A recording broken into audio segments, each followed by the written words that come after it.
नमस्कार. नंदकिशोर एज्युकेशनल या यूट्यूब चॅनलमध्ये मी आपलं सहर्ष स्वागत करत आहे.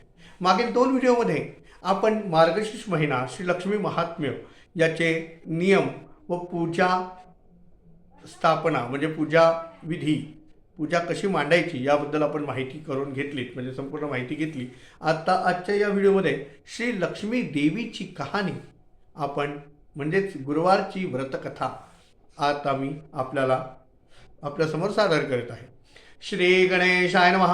श्री लक्ष्मी देवे नमः. ओम श्री क्लूर. ओम धनम देहि माम. ओम धनदाय नमस्तुभ्यं. पाद्ये च भवन्तु तत्प्रसादान्न मे धनधान्यादी संपदा. ऐका लक्ष्मी देवी तुमची कहाणी. द्वारपा युगातली सौराष्ट्र देशातली कहाणी. 8 पाट नगर होतं. तिथे एक राजा होता. त्याचं नाव भद्रश्रवा. तो शूरवीर होता. शास्त्र पुराण जाणत होता. ज्ञानानं मानानं मोठा होता. संतती संपत्तीने सुखी होता. त्या राजाची राणी श्रुतचंद्रिका. ती रूपवान होती, गुणवान होती, पतिव्रता होती, शीलवान होती. पण तिला ऐश्वर्याचा गर्व होता, ताठा होता. ती नेहमी आपल्याच तोऱ्यात वागायची. त्या राजा राणीला 7 मुलगे होते. एक कन्या होती. राजकन्येचं नाव होतं श्यामबाला.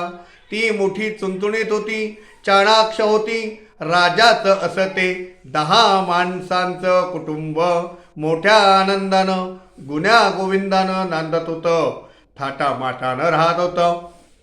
एकदा काय झालं, लक्ष्मी देवीच्या मनात आलं आपण राजवाड्यात जावे, राणीला भेटावं, संपत्तीच्या रुंदीतून तिला जागं करावं, गोरगरिबांकडं पाहायला लावावं, धनाचा चांगला उपयोग करायला लावावं, साऱ्या प्रजेचं कल्याण व्हावं, त्या राजाच्या खजिन्यात भरभराट व्हावी, आपण तिथं सतत राहावं.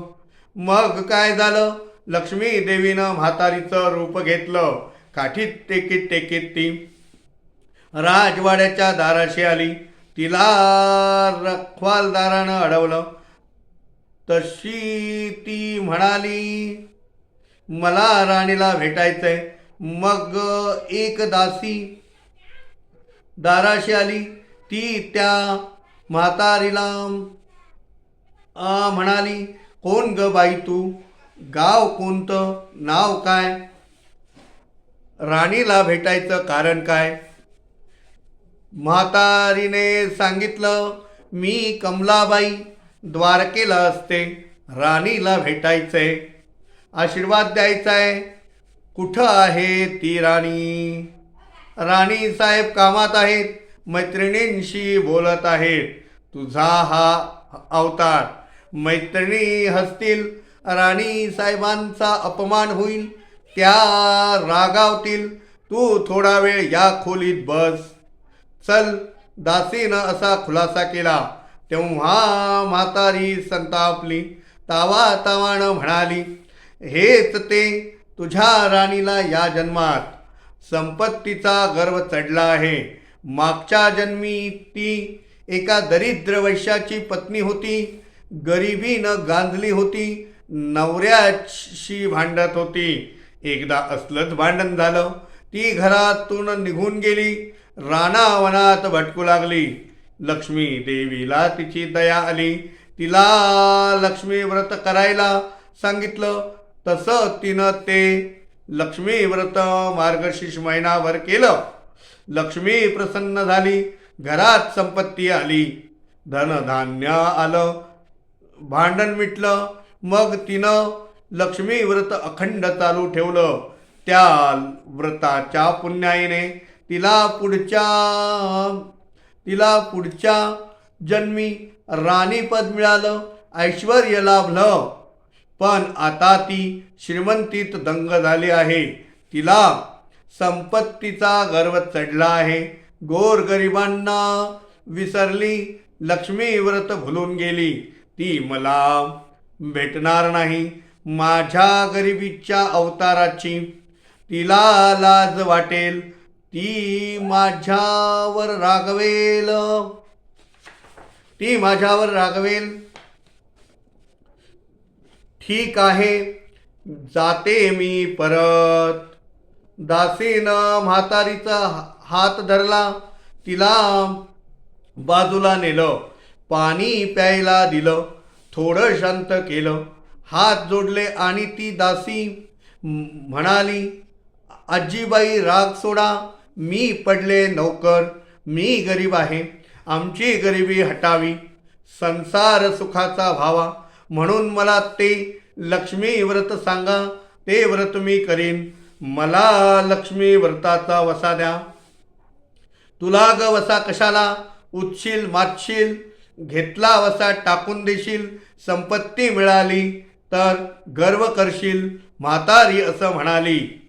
त्यावर दासीनं तिचे पाय धरले आणि म्हणाली, उतणार नाही, मातणार नाही, घेतला वसा मी टाकणार नाही, लक्ष्मीचं व्रत खंड करीन, गोरगरिबांना मान देईन, धनसंपत्ती मिळू दे, संसार सुखाचा होऊ दे, गर्व अभिमान करणार नाही, तुझी आठवण विसरणार नाही, मला ते लक्ष्मीचं व्रत सांगा, कसं करायचं, काय करायचं, सारं सारं सांगा. म्हातारीला त्या दासीची दया आली, तिला लक्ष्मी व्रताचं सगळं सांगितलं. ती म्हणाली, मार्गशीर्ष महिना आला की पहिल्या गुरुवारी पहाटेच उठावं, घर अंगण साफ करावं, अंघोळ करून धुतलेलं वस्त्र परिधान करावं, स्वच्छ जागेवर पाट मांडावा, त्यावर लक्ष्मी देवीचे चित्र ठेवावं, पुढं कलश मांडावा, गणपतीची सुपारी ठेवावी, पूजा आरती करावी, लक्ष्मीची कहाणी वाचावी किंवा ऐकावी, खडे साखरेचा नैवेद्य दाखवावा, मनोभावे प्रार्थना करावी, उपवास करावा, व्रतस्थ राहावं, सायंकाळी गोडधोड करावं, त्याचा नैवेद्य लक्ष्मीला दाखवावा, गाईला गोग्रास द्यावा, नंतर आपण जेवावं, मन शांत ठेवावं, शुक्रवारी सकाळी स्नान करावं, लक्ष्मीची पूजा विसर्जन करावी, महिनाभर असं गुरुवारी व्रत करावं, शेवटच्या गुरुवारी उद्यापन करावं, ब्राह्मणाला शिदा भोजन दक्षिणा द्यावी, कापड द्यावं, 7 सुवासिनींना हळदी कुंकू द्यावं, लक्ष्मीच्या व्रत कहाणीचे एक पुस्तक द्यावं, कोणतंही एक फळ द्यावं, प्रार्थना करून देवीची पूजा विसर्जन करावी. हे व्रत कोणत्याही महिन्यात करावं, वर्षभरही करावं, देवी लक्ष्मी प्रसन्न होईल, मनोकामना पूर्ण करील, धनधान्य भरपूर देईल, संकट दूर करेल, संसार सुखाचा करील. दासीनं ते व्रत समजावून घेतलं, म्हातारीला नमस्कार केला. त्या दोघींचं असं बोलणं चाललं होतं, तोच राणीने हाक मारली. राणी ओरडून म्हणाली, काय ग, केव्हाची हाका मारते, काय करत होतीस, कोणाशी गुलुगुलू बोलत होतीस, ही कोण थेरडी आलीये, कसलं गुळपीठ चाललं होतं. दासी घाबरली, ततपप करू लागली.